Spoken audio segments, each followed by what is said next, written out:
What's up YouTube, it's Zyph here, and I would like to welcome you to my first GTA 5 video on the Xbox.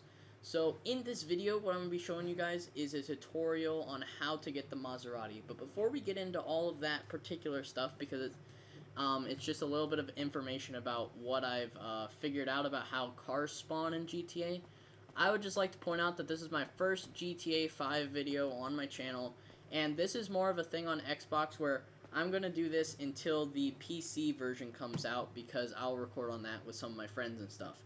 For right now, on GTA 5, I might do a couple missions, I'll do some tutorials and stuff, but to get right into the information on this Maserati over here, here's my pimped out one, and then here's just a default one that I think I put insurance on just in case for some reason it exploded. And then I used to have 4 or 3 more, but I either sold them to the custom shop or I gave them to a couple of my friends because they were wondering how to do it and I was showing them and stuff. So that is about it for this little introduction thing. I'm going to get right into it in just a minute, so I'll see you guys in just a second. Okay, so now that you are back in this little informational part of the video on how I kind of figured this out after playing this for a period of time, because I'm only like level... what am I, 56? So I haven't been playing this for extremely long, but I've played it enough to where I know the basic mechanics of the way the game works. So what I figured out is, in this game, there's like waves of cars that spawn, and so I think if you've seen these kind of tutorials before, people have said kind of similar things in different ways. But what I figured out from it is that there'll be 2 to 3 cars there'll be a lot of them. Like at periods of times, it'll be a full lobby of just Dominators, or what's equivalent to a Mustang, and then there'll be like these SUV cars, and then there'll be those SUVs that have about $8,000 to $9,000 worth of, which is what you fill up your garage with to sell later on. But the way this works is, as you guys saw, I had the $205,000 apartment with that 10-car garage. So while I was explaining that, I drove on over to the pier. So the best way to find cars is to go into parking lots, because the most amount of cars spawn in parking lots, because it's easier to get cars that people aren't driving around, because you could just pass it on the road and not even notice that it's the car you're looking for. So what I do is I come over to the pier where it has this big, huge parking lot that for some reason half of them are handicap spots, which I just now noticed. There's like, what is that, 4, 7, 9 there's 11... well, holy crap, this is a handicap parking lot. But anyway, as you can see, there's, I think this is a 9F. I'm not, don't hold me accountable on that, but that might be a Cabrio or something. But what you do is, there's usually about, I don't know, like 6 to 10 cars that spawn in here, just in this random locations, not like all next to each other or anything.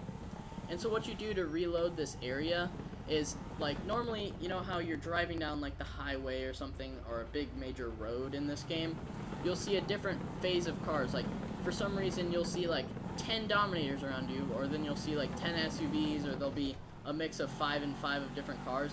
There's usually about 3 cars that are like taking over the lobby, like that's the most amount. So what you do to reset like that little end of the parking lot, from what I figured out, is you drive out of this thing, you wait a couple seconds, and then you go back in, and usually different cars will be in different spots. And so, even though this car is a little bit rare, a bunch of people have had different issues with finding it, and this may be a little bit late of a tutorial, but this is more of a thing about getting ready for the PC version. So as you can see, there's different cars in this parking lot. Like there's an Infernus right there, which is pretty expensive car, and so there's none over here in those handicap spots, and they're usually spread around this end of it. See, look, there's another Infernus, so there's probably going to be several Infernuses driving around, because that might be a car that's taking over the lobby or something. So that's just a little bit of what I've learned from that. All you do is you just drive up and down that pier, because different people have said that the lobby stays that way for different periods of time, which it does, but it usually reloads the area faster if you drive out of it and drive back in. So if I go back up here and drive back down to where it was, it'll have different cars in that area. And so instead of leaving the lobby and joining back into different lobbies in the same location by changing where you spawn in and stuff, this just makes it a little bit easier without having to go through the menu all the time. And so just because of when I do missions and stuff, like here's different cars, because of when I do missions, the I usually puts me back into the world at nighttime. I don't know why, but that's usually how it is. And so that's actually when I found all of these. I'm not sure if that has anything to do with how they spawn, but like I think that's a comet. Yeah, I'm pretty sure. But the I'm not sure if that has anything to do with how they spawn. That's just usually when I find them. But I've also found them like outside of parking lots. I've seen a couple people driving them around on the road and just like taking it from them and selling it to them. Or as you can see on the map, there's the green car that Simeon or Simon, I don't know how to pronounce his name, like how he wants it. I'm not sure what car that is right now, but that's his high priority vehicle that you have to respray and sell to him. Sometimes it's the Ocelot F620, which is the Maserati equivalent, like what I'm driving around right now. And sometimes it's just some random car that's worth a decent amount of money that he wants for some reason. So that's really about it on the informational part of it, about how I figured it out kind of stuff.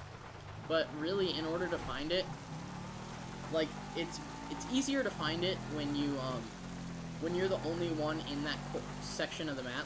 Like, since I'm on an invite-only world with just me on it, it's reloading the chunks more, or not really the chunks. I'm used to saying Minecraft reloading the chunks, but it's reloading the area where the cars will spawn. Like, here's a bunch of comments, or yeah, those are all comments, and so it just makes it easier when there's one person. Because if someone just got out of their car and was standing here and was like AFK or went to eat dinner and was just standing here with their car, it's not going to change the cars, because whatever's in your field of vision, it won't change the cars, because that wouldn't make logical sense for like this car over here, like this freaking, what is this, the Challenger equivalent in real life, I'm pretty sure. Like, if that just disappeared in front of your eyes, that wouldn't make sense. So, like, especially when you're on your phone going into contacts and you call your mechanic, like, he won't deliver me a car because I'm in my car right now. What you need, boss? But some wheels? Anyway, I can bring them around. Because why not? And, okay, I got so stuff to do. whenever you call your mechanic, he'll like spawn in your car, and like say someone online just blew up my car. Like, that's my car and it just exploded and I died and respawned in and I need a car and don't want to steal it and get the police on me. Whenever I call the mechanic, the car won't spawn, like the car will not spawn where I'm looking. So it's easier to get a car to spawn near you if you're looking straight down, which I've figured out over time, or if you have your back to the road. Like, if you're standing along a major road and you're standing on the sidewalk and you have your back to where the car will park and stuff, that's how you can get it the closest to you. So that just proves that they're trying to make the game as realistic as possible, as you can probably tell by the intense amount of graphics in GTA 5. But that's really about it for how you find this. It's a lot of it is about luck on when they spawn in, because it's random on when the different cars become the major ones. So whenever you see a lobby, like, I'll pull up a chart on my computer, is what I usually do, and have a price list of what each car is worth. And so if I go out of here and say I don't want any of these cars, and I drive all the way out here to the end of this pier, and then want to drive back to reload the cars, and say, for example, a bunch of Gallivanter Ballers spawn in, and those are worth, I think, about 8,500 or 9,000 or something like that. And say I steal one of those, and I check my chart and I'm like, oh, this is an expensive car. So I'll fill up my garage with all those cars while that's the car of the lobby at the time, or one of the 3 cars of the lobby. So say, I don't know, for example, say this car over here I wanted really bad for some reason. It's either someone was looking for it, or I wanted to sell it to the customs place. I'd go in, I'd steal it just like how you steal any other car. So this is the Penumbra. It's nothing special about this car. I have one in my garage because I was trying to test all the stuff to get pimped out on it. But that's besides the point. But the difference between it is that whenever you're doing this, it makes it easier to find cars to sell in between missions or whatever you're doing with your friends or goofing around and stuff. And it also makes it easier to find rare cars. So like whenever you find a Maserati or Ocelot F620 equivalent with like the, because it's not exactly a Maserati because they don't want like any copyright stuff. Like there's a Jaguar front and there's just different parts from different cars, but it's the equivalent to the Maserati in this game, which you guys probably already know. But I'd just like to point out that it's an easy way to find rare cars. Like if you go over to the like if you open your map and you go all the way up to this top part where there's all those desert cars and dune buggies and tall trucks and stuff. Say there's a rare car you want to find in this area. Try to find a parking lot or an area where a bunch of cars park in a certain spot, and just go about the same distance this pier is away from it, and don't look back at it like that. How you see there's no cars on that side where they used to be. Just keep looking away from it and then drive back, and it reloads the entire like chunk of land in that area to be able to find rare cars. So that's basically my rare cars kind of tutorial thing for the Ocelot F620. If you guys did enjoy this different kind of content on my channel, please tell me down below in the comments section and leave a like if it did help you and this did work for you. And if not, I will help you in the comments, and feel free to invite me to a game or something.